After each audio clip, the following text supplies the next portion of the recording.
সর্ষে দিয়ে কাঁচা আমের চাটনি করার জন্য প্রথমে সামান্য একটু তেল দেব।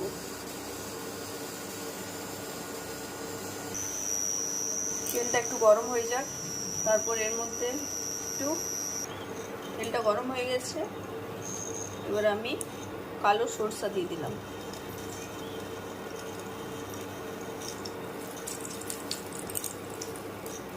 সামান্য পরিমাণে।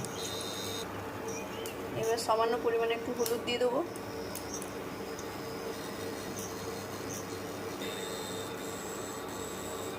এক চামচের থেকে কম একটু নুন দেব।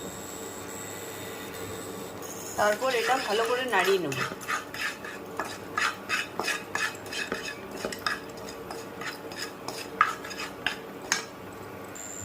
এরপর যে কাঁচা আমটা সেদ্ধ করে রাখা আছে ওগুলো ওর মধ্যে দিয়ে দেবো।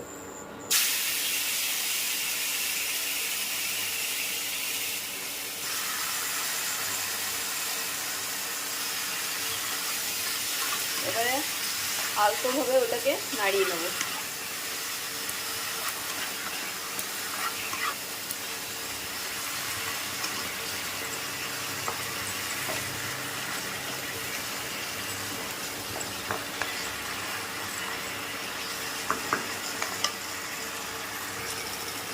এবার একটু সামান্য জল দিয়ে দেবো।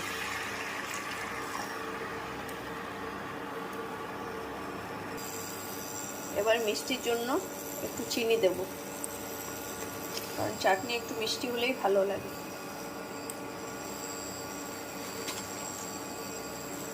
চলুন এবার এটা একটু ফুটতে দেব।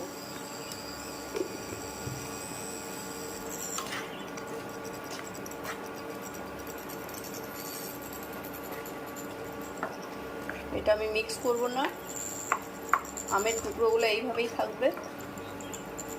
চলুন একটু ফুটে গেলে, ঘন ঘন হয়ে গেলে আমি নামিয়ে নেব।